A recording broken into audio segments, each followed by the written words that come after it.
이 고린도는 아덴, 즉 아테네를 중심으로 하는 그리스 본토와 그 아래 펠레폰네소스 반도를 잇는 그 길목에 위치합니다. 지도를 보면 마게도냐에서부터 빌립보, 데살로니가, 베레아, 아덴, 그리고 고린도로 이어지고 있어요. 이 그리스 본토에서 펠레폰네소스 반도로 이어지는 그 좁은 그 목같이 생겼잖아요. 그 좁은 땅을 이스트모스라고 하는데 영어로 네크, 목이란 뜻이에요. 목처럼 생겼잖아요, 이렇게. 그리스, 목, 그다음에 고린도, 펠레폰네소스 반도. 그 이스트모스가 끝나는 지점, 즉 펠레폰네소스 반도가 시작되는 길목에 고린도가 있습니다. 그야말로 그리스 본토와 펠레폰네소스 그 반도를 잇는 교통의 길목이에요. 이 같은 이유로 고린도는 이미 BC 4세기부터 그 유명세가 아덴을 능가하기 시작합니다. 그러나 BC 146년에 로마의 공격을 받아서 멸망을 해요. 그래서 약 100년 동안 폐허로 방치가 됩니다. 그러다 BC 44년에 율리우스 카이사르 시저인 가이사에 의해서 고린도가 재건이 됩니다. 그리고 로마 시민들의 이주가 본격화되면서 고린도의 발전 속도가 굉장히 빨라져요. 이 그리스 본토와 펠레폰네소스 반도 그 지역을 통틀어서 아가야라고 부릅니다. 성경에도 아가야란 단어가 자주 등장하는데 고린도가 BC 27년에 이 아가야의 수도가 될 정도로 놀라운 발전을 이룹니다. 그 가장 큰 이유는 지정학적 위치 때문이에요. 지도에서 보는 것처럼 마게도냐에서부터 시작되는 아가야 북부 지역과 펠레폰네소스, 더 나아가서 지중해까지 그 남북으로 있는 길목에 고린도가 있습니다. 마게도냐에서는 고린도를 거치지 않고는 펠레폰네소스나 지중해 바다로 나아갈 수가 없는 거예요. 또한 동서의 바다인 아드리아해와 에게해를 잇고 있는 것 역시 고린도예요. 아드리아해는 제국의 수도 로마가 있는 이탈리아 반도로 이어지고 에게해는 아시아의 수도인 에베소로 이어집니다. 로마와 에베소는 그 당시에 정치, 경제, 사회, 문화, 예술에 있어서 가장 큰 두 도시예요. 로마와 에베소. 고린도가 그 두 도시를 동서로 잇는 교차점에 위치해 있던 겁니다. 더욱이 이 아드리아해 쪽에는 항구 레게움이 있었어요. 우리로 치면 인천 정도가 있었고 에게해 쪽에는 항구 갱그레아가 있었어요. 원산 정도 돼요. 이 두 항구를 잇는 최단 육로가 가장 짧은 육지 거리가 9km가 채 안 됐습니다. 두 항구 사이의 거리가. 따라서 로마에서 오든 에베소에서 오든 어느 쪽 항구로 배가 들어오든 건너편 바다로 이동하는 데에는 고린도가 가장 빠른 길이었어요. 그렇지 않으면 어떻게 가야 되는가? 에게에서 아드리아해로 넘어가려면 남쪽 지중해로 빙 돌아가야 돼요. 그렇잖아요. 지도에서 보는 것처럼 빙 돌아가야 돼요. 어느 쪽에서 가든지. 그런데 문제는 그 인근 바다에 광풍이 불기로 유명했습니다. 사도 바울이 만났던 유라굴로 광풍이 바로 그 지역에서 그레데 인근 지역에서 불었던 광풍이에요. 때문에 대부분의 선주나 선원들은 안전하게 고린도를 거쳐서 건너편 바다로 가는 길을 택했습니다. 고린도에 배들이 들어올 때마다 고린도는 어때요? 엄청난 세금과 수입으로 부를 축적해 갑니다. 고린도를 거쳐가는 수많은 무역상들, 그로 인해 생기는 상점들로 인해서 고린도는 날로 부유해졌어요. 더 나아가 이 고린도가 무슨 토목공사를 하는가 하면 갱그레아 항과 에게해 항 그 9km 되는 그 도로에 포장도로를 깔아요. 그 도로 이름이 디올코스입니다. 그 디올코스 포장도로를 깔고 그 위에 통나무를 길게 늘어놓았어요. 그래서 어느 쪽에 항구에서 배가 들어오든지 하선하지 않고 그냥 통나무를 굴려가지고 건너편 항구로 이동할 수 있도록 했습니다. 2000년 전에 엄청난 발견이에요. 그렇잖아요. 이 고린도는 이 디올코스로 값비싼 통행세를 또 받습니다. 그러니까 더 부자가 되는 거예요. 고린도는. 이상에서 살펴본 대로 지중해의 남부 그리고 동서 그 한가운데에 위치한 고린도가 상업과 무역으로 크게 부유해졌고 또 사람들이 대거 고린도로 몰려들었어요. 도시가 커지니까. 그래서 인구도 늘고 인종도 다양해지면서 인구가 75만의 대도시가 되었습니다. 사람들이 많이 모이게 되자 고린도가 또 무슨 일을 벌이는가 하면 2년마다 이스티미안 경기를 개최합니다. 이스티미안 경기는 고대 올림픽의 한 종류예요. 아덴의 올림피아, 델피아의 파티아 등과 함께 그리스 3대 제전으로 꼽혔습니다. 경기 종목은 전차 경주, 레슬링, 그리고 고대 격투기인 판크라티온 등이었어요. 이들 경기가 18,000석의 거대한 원형 경기장에서 열렸고 또 그 주변에 3,000석의 극장에서는 연극, 연주, 시가 창작 등 같은 공연과 발표가 끊임없이 이어졌어요. 고린도전서를 보면 운동장, 다름질, 면류관, 상, 승리 이런 스포츠 용어가 등장하는 것도 다 이 이스트미안 경기와 관련되어 있습니다. 이 단어들이 고린도 사람들에게는 너무나 익숙한 단어였기 때문이에요. 또 바울이 고린도에서 브리스길라와 아굴라를 동역자로 얻게 되는데 함께 천막 짓는 일을 합니다. 이 또한 이스티미안 경기와 관련되어 있어요. 이스티미안 경기가 열리면 올림픽 같은 경기가 열리면 엄청난 인파가 몰리면서 숙소, 상점, 간이 공연장 등이 필요했는데 그때 빠르게 지을 수 있는 게 뭐예요? 천막이에요. 천막. 그래서 당시 고린도에서 번창한 비즈니스 가운데 하나가 천막 제조업이었습니다. 요즘에도 올림픽이 열리면 올림픽 선수촌, 뭐 카페, 식당 이런 거 막 짓잖아요. 같은 거였어요. 로마에서 고린도로 이주한 브리스길라와 아굴라는 이를 알고 천막 짓는 사업을 시작했고 나중에 고린도에 도착한 바울이 그들과 함께 천막 짓는 일을 하게 된 것입니다.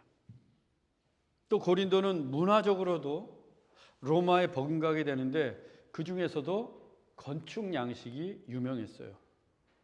스크린 보겠습니다.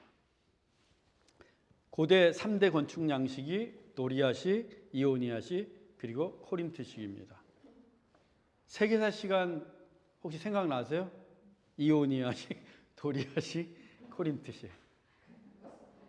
엄청나게 공부했는데 막 시험에 꼭 나오거든요. 이거 고대 3대 건축 양식은 도리아식 이렇게 써야 되는데 또라이식 이렇게 쓴 친구들도 있어가지고 문제가 되긴 했는데 도리아식은 사진에서 맨 오른쪽 굉장히 직선적이고 남성적으로 장엄함을 내세우고 있습니다. 가운데 이오니아식은 곡선형이에요. 그래서 여성적인 우아함이 특징이고 코린트식은 곡선, 꽃, 나뭇잎 문양 등을 가미했는데 예술적으로 문화적으로 가장 화려한 디자인이 코린트 양식입니다. 이 코린트가 바로 고린도예요.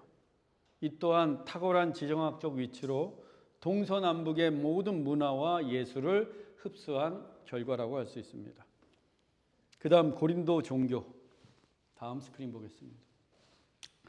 고린도에 여러 인종과 사람들이 몰리면서 온갖 우상이 들어와요. 우상이 판을 치는 도시가 됩니다.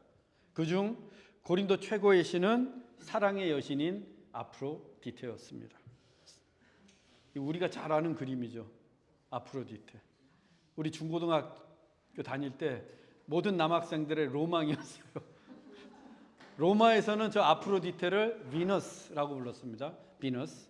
가장 아름다운 신으로 여겨졌고 또한 고린도를 풍요롭게 해주는 고린도의 수호신이었어요. 고린도에서 가장 높은 곳이 첫 번째 우리 사진에서 보았던 아크로 고린도인데 그 아크로 고린도 정상에 이 아프로디테 신전이 세워져 있습니다. 그 신전에서 내려다보면 고린도 시내가 다 보였어요. 지금은 사진에서처럼 그냥 기둥만 남아 있는데 이 고대 아프로디테 신전에는 여사제만 1000명이 저기 있을 정도로 종교가 성행을 했어요. 여사제들이 무엇을 했는가? 이 신전에 상주하면서 신인합일, 즉 신과 인간이 하나가 되는 종교 행위를 내세우면서 신전을 찾는 사람들과 매춘 행위를 벌였어요. 특히 아프로디테를 기리는 축제인 아프로디시아를 매년 7월과 8월 사이에 열어서 여사제들은 이때가 되면 목욕도 하고 아름답게 꾸미고 향수를 뿌리고는 여신의 이름으로 가장 값비싼 매춘을 벌여왔습니다. 지금도 아프로디시아 이런 향수 제품들 판매되고 있어요. 그 이름으로. 이탈리아 반도와 아시아를 잇는 무역으로 엄청난 돈을 번 상인들이 이 아프로디시아 축제 기간만 되면 고린도에 내내 머물면서 아프로디테 신전의 여사제들에게 엄청난 돈을 탕진하는 일이 다반사였습니다. 고린도가 유흥과 쾌락의 도시로 변해가는데 결정적인 역할을 한 것이 바로 아프로디테 신전이었던 거예요. 이 같은 이유로 고린도인이 된다라는 말은 간음을 행한다, 매춘을 한다라는 단어와 동의어였어요. 내가 고린도인이 되었다 그러면 내가 간음을 행했다, 매춘을 했다 이런 단어가 될 정도로 쾌락과 간음의 도시가 고린도였습니다. 이 밖에도 아테나, 아폴로, 포세이돈, 헤르메스, 에피큘라피우스 등의 신전들이 고린도 도처에 세워졌어요. 그 그리스 반도에 아테네가 있었잖아요. 올림피아, 올림푸스. 거기에 온갖 그 그리스 로마 신화에 나온 신들이 다 거기 있단 말이에요. 그 신들의 숭배하는 신전들이 고린도에도 역시 도처에 세워졌던 겁니다. 세 번째, 고린도 교회. 이 바울이 2차 선교 여행 중에 고린도에 1년 6개월을 머물면서 고린도 교회를 개척하게 됩니다. 그때 고린도에서 만난 사람들이 있는데 훗날 고린도 교회의 주역이 되는 브리스길라, 아굴라. 브리스길라는 여자고 아굴라는 남자예요. 성경은 보통 남자 이름을 먼저 기록하는데 브리스길라와 아굴라 이렇게 기록하고 있어 성경이. 왜? 아마도 브리스길라가 훨씬 더 신앙이 돈독하고 신실했던 것 같아요. 그런데 바울은 이들과 전부터 알던 사이가 아닙니다. 고린도에서 처음 만난 거예요. 그런데 이들의 만남이 참으로 역사적이고 드라마틱합니다. 아굴라 부부는 아시아 본도에서 태어나서 디아스포라 유대인이에요. 예루살렘에 연고가 전혀 없습니다. 또 다소가 고향인 바울과 만날 기회도 없었어요. 그리고 아굴라 부부는 결혼하고 나서는 쭉 로마에서만 살았습니다. 그때까지 바울은 아직 로마에 가본 적도 없어요. 그러다 브리스길라와 아굴라가 바울도 먼저 고린도에 도착을 하게 되는데 역사적인 사건이 있습니다. AD 49년에 로마의 글라우디오 황제가 로마에 살고 있던 유대인들에게 추방령을 내려요. 당시 로마에 수만 명의 유대인들이 모여 살고 있었습니다. 근데 그들이 툭하면 소동을 일으켜요.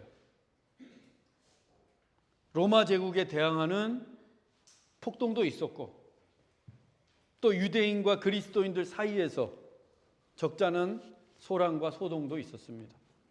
로마 제국 입장에서는 유대인이든 그리스도인이든 모두 유대인들이 벌이는 소란이에요. 그런데 그 폭동과 소동이 날이 갈수록 심해졌습니다. 결국 로마의 글라우디오 황제가 유대인 추방령을 내리게 되는데 로마에 있던 유대인 2만 5천 명을 일거에 내쫓았어요. 그때 로마에 살고 있던 브리스길라와 아굴라도 추방을 당해서 고린도로 오게 된 겁니다. 즉 자기들의 의사와는 무관하게 로마에서 추방을 당해서 고린도로 오게 되었던 거예요. 그러면 바울은 어떻습니까?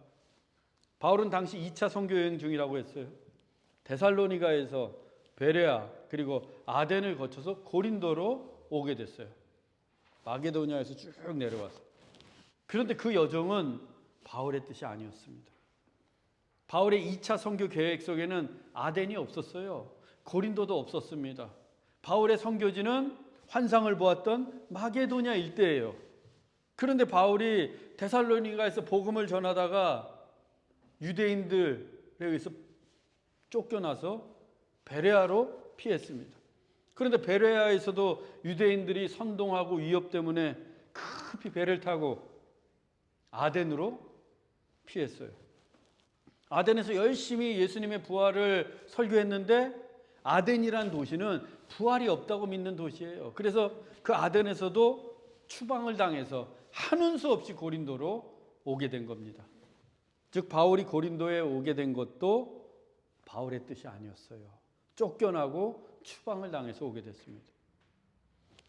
브리스길라와 아굴라도 로마에서 추방을 당해서 고린도로 왔고, 바울도 데살로니가, 베레아, 아덴에서 쫓겨다니고 추방을 당해서 고린도로 오게 된 거예요. 어쩔 수 없이 고린도로 오게 된 겁니다.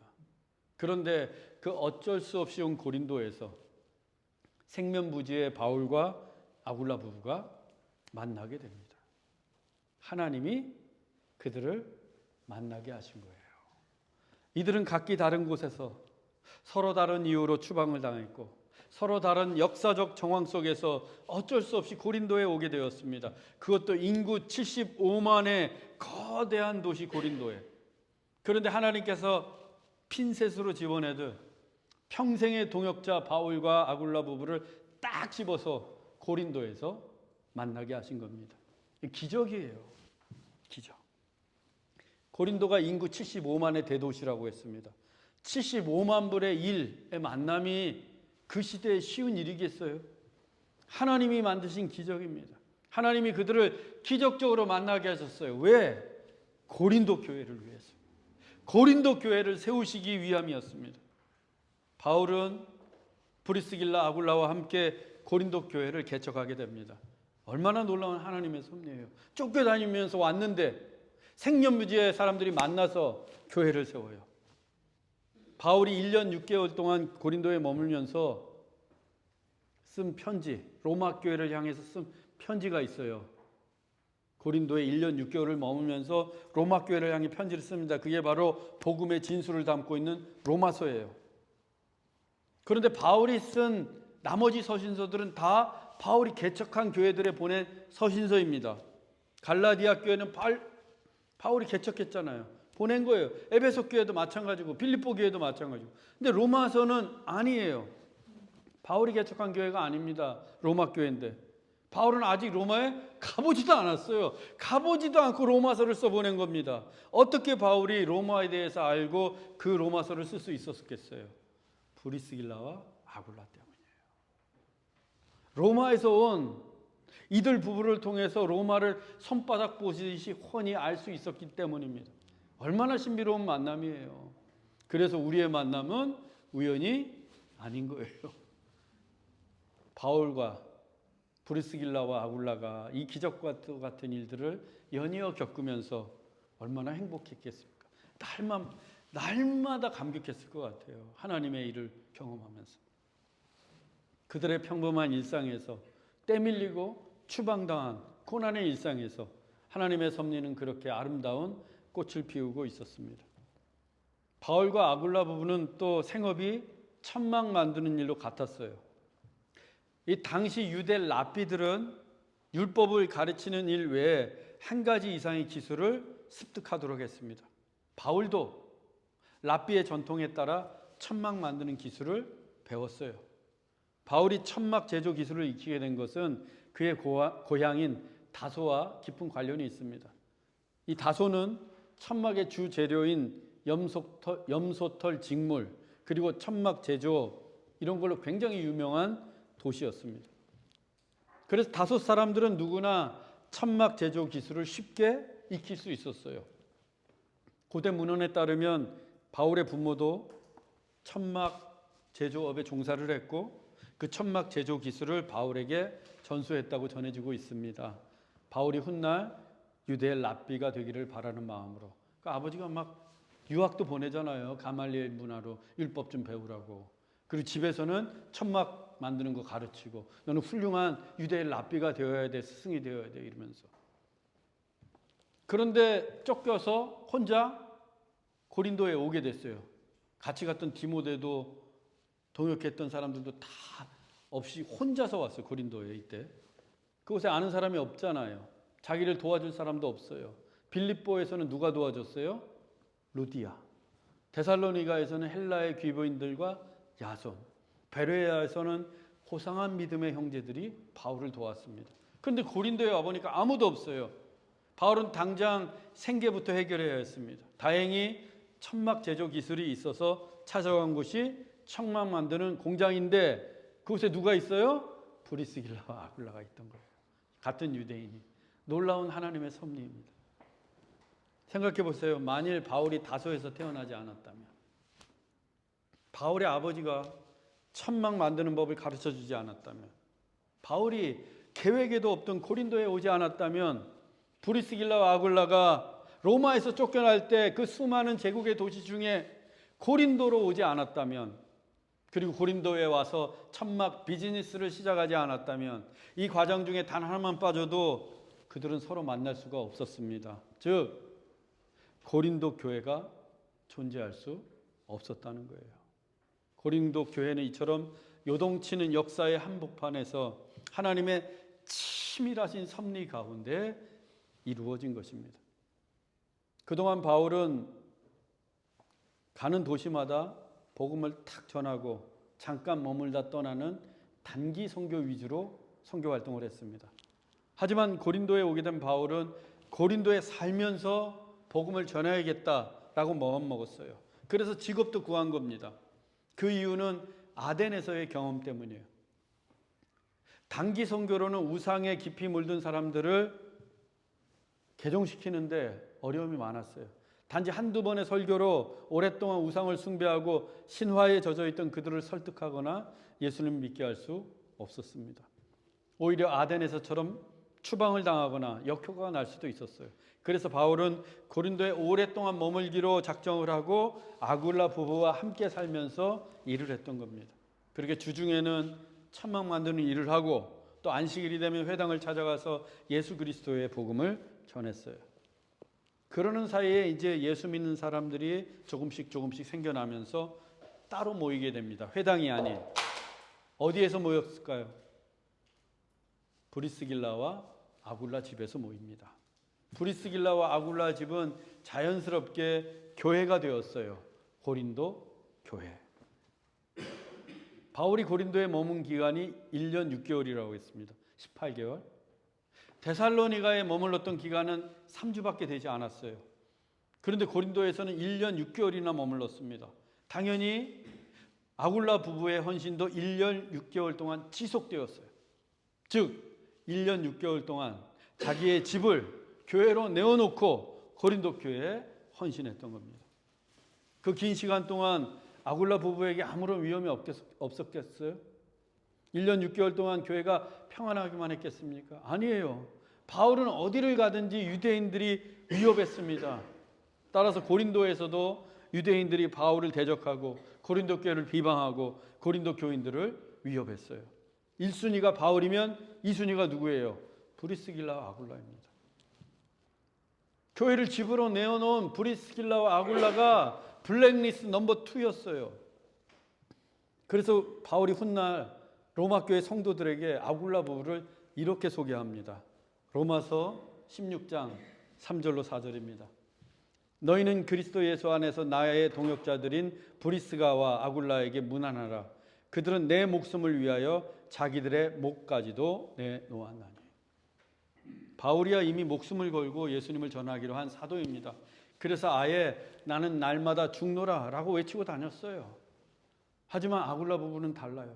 그들은 본래 비즈니스맨, 사업가였어요. 천막을 만들어서 큰 돈을 벌기 위해 고린도로 온 사람들입니다. 그런데 바울에게 복음을 듣고 예수님을 믿게 된 그들은 이제 바울의 목숨을 위하여 자기들의 목까지도 내놓았어요. 그들은 목숨을 걸고 바울의 사역을 돕습니다. 목숨을 걸고 고린도 교회를 세우고 목숨을 걸고 고린도 교회를 지켰던 거예요. 1년 6개월 동안 한결같이. 그리고 아굴라 부부는 바울과 함께 에베소로 건너갑니다. 1년 6개월이 지나고 나서 고린도에 있던 천막 비즈니스를 다 정리하고 바울과 함께 에베소 교회를 개척하기 위해서 에베소로 가요. 그리고 에베소에 가서도 자신의 집을 교회로 내어놓습니다. 그 교회가 바로 에베소 교회예요. 그러니까 아굴라 부부의 집은 신약 성경에서 중요한 두 교회, 고린도 교회와 에베소 교회가 되었던 거예요. 바울이 AD 55년경에 에베소 교회에서 고린도 교회로 편지 2통을 써보냅니다. 에베소 교회에서 고린도 교회로. 그게 바로 고린도전서, 고린도후서예요. 생각해 보세요. 주소지만 딱 놓고 생각해 보세요. 에베소에 있던 아굴라 부부의 집에서 고린도에 있는 아굴라 부부의 집으로 보낸 편지예요. 그 편지가 고린도 전후서입니다. 그리고 나중에 에베소의 아굴라 부부의 집으로 바울이 또 편지 한 통을 써보내요. 그거는 에베소서. 그보다 훨씬 전인 고린도의 아굴라 집에서 로마 교회로 보내 써본 편지는 로마서. 그러니까 아굴라 집과 관련된 신약 성경이 고린도전서, 고린도후서, 로마서, 에베소서. 얼마나 영광스러운 일이에요. 마가의 다락방만큼이나 하나님께 크게 쓰임받은 집이었습니다. 이는 아굴라 부부가 바울과의 만남을 소중히 여기며 교회를 위해 헌신한 결과입니다. 빌립보 교회는 바울과의 만남을 소중히 여긴 루디아의 헌신이 있었고, 데살로니가 교회는 야손의 헌신이 있었고, 고린도 교회는 브리스길라와 아굴라의 헌신이 있었습니다. 우리의 만남도 우연이 아니라 하나님의 섭리입니다. 수많은 나라와 수많은 도시 가운데, 그 많고 많은 사람들 가운데 이곳 호주 시드니에서 우리는 기적처럼 만난 거예요. 기적처럼. 약속하고 만난 사람이 있습니까? 거기서? 기적처럼 만났어요. 하나님이 만나게 하신 거예요. 그리고 좋은 씨앗교회 성도가 되게 하셨어요. 정말 기적 같은 일이에요. 하나님의 섭리는 다 기적 같은 일이에요. 즉 우리는 매 주일마다 기적 같은 예배를 드리고 있고 기적 같은 교제를 나누고 있는 겁니다. 이것만 해도 우리는 이미 행복한 그리스도인이에요. 행복한 성도예요. 그런데 그 행복은 절로 유지되지 않습니다. 지켜야 돼요. 돌봐야 돼요. 우리의 만남을 한결같이 소중히 여기고 한결같이 서로 신뢰하고 한결같이 서로를 위하며 한결같이 사랑해야 합니다. 그리고 아굴라 부부가 자기의 목을 내어놓고 바울의 목숨을 지켜주었듯이 우리도 서로를 지켜주고 서로를 돌보아 주어야 합니다. 그때 우리 교회도 이 시대의 고린도 교회, 에베소 교회가 될 수 있는 거예요. 브리스길라와 아굴라 외에도 디도, 유스도, 소스테네, 그리스보 등이 바울이 고린도 교회에서 만난 동역자들입니다. 성경에 그 이름이 등장하고요. 고린도 교회 구성원들은 두 부류였어요.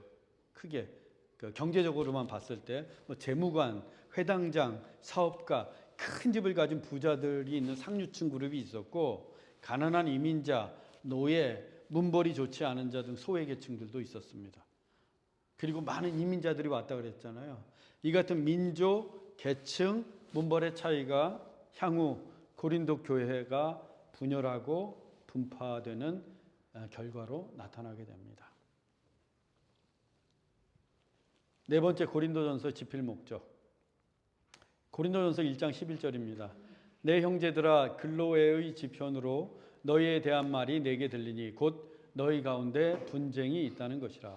그 분쟁이 조금 전에 말씀드렸던 교회가 여러 계파로 나뉘게 됩니다.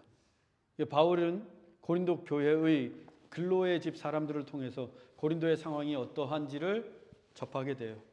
그리고 또 7장에 보면 고린도 교회가 직접 바울에게 편지를 써보내서 여러 가지 문제들을 제기합니다. 그리고 고린도 교회가 파송한 스데바나, 보드나, 아가이고를 통해서도 고린도 교회의 상황을 바울이 듣게 돼요. 이 같은 정보를 토대로 고린도 교회에서 일어나고 있는 문제들과 질문들에 답하는 형식으로 편지를 써보낸 게 바로 고린도전서예요. 그 내용을 크게 10가지인데요. 이게 10가지 주제예요. 고린도교회 주제인데 첫 번째가 교회 안의 분파 문제. 바울파, 아볼로파, 게바파, 그리스도파 이렇게 이제 막 나뉘어요. 교회 안에. 두 번째, 근친상 간의 문제. 세 번째, 성도 간의 법정 소송의 문제. 교회 안에서 일어난 문제를 가지고 일반 법정에 가서 재판을 하고 막 그런 거예요. 그런 일이 막 허다했는데 돈 많은 사람들이 재판하면 가난한 사람들은 늘 지게 돼 있어요. 그리고 음행의 문제. 다섯 번째, 우상에게 바친 음식의 문제. 고린도 일대에 유통되는 모든 소고기, 모든 고기는 먼저 신전에 바쳤다가 시장에 유통되는 거예요. 그러니까 뭘 먹어도 이미 우상의 제물인 거야. 고기를 먹는 순간. 물론 유대인들은 자기들만의 고기를 따로 만들어서 유통을 시켰어요. 근데 그거는 이제 소량이니까. 그래서 우상에게 바친 음식을 먹어야 됩니까? 말아야 됩니까? 이거 가지고 이제 뭐 옥신각신하시고 교회 안에서 싸우는데 그 문제. 그리고 머리에 쓰는 것에 관한 문제. 요즘에도 성당에 가면 여자들 이렇게 머리에 탁 쓰잖아요. 너울. 그게 벌써 이때부터 있던 거예요. 써야 됩니까? 말아야 됩니까?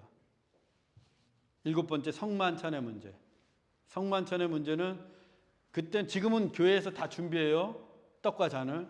그런데 당시에는 성만찬은 식사 대용이었어요. 그래서 매 주일마다 성도들이 떡과 포도주를 가지고 옵니다. 그래서 이제 성만찬을 예배 중에 하는데 이게 부자들이 일찍 와가지고는 먼저 다 배불리 먹고 취해 있는 거예요. 왜? 노예들이나 가난한 사람들은 마저 집안일을 하고 와야 됐기 때문에 늦게 예배당에 도착했는데 이제 먼저 다 먹고 뻗었어. 부자들이 취해가지고.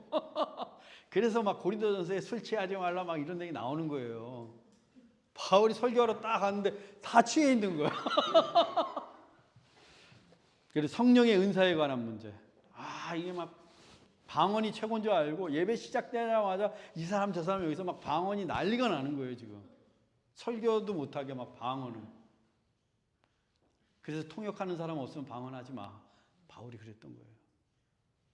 그리고 이제 부활에 관한 문제. 몸의 부활. 그리고 이제 헌금에 관한 문제. 이상 10가지 주제가 가장 큰 주제인데 이 주제들을 중심으로 앞으로 우리가 소그룹 순모임을 통해서 함께 공부해 나가겠습니다. 이상입니다.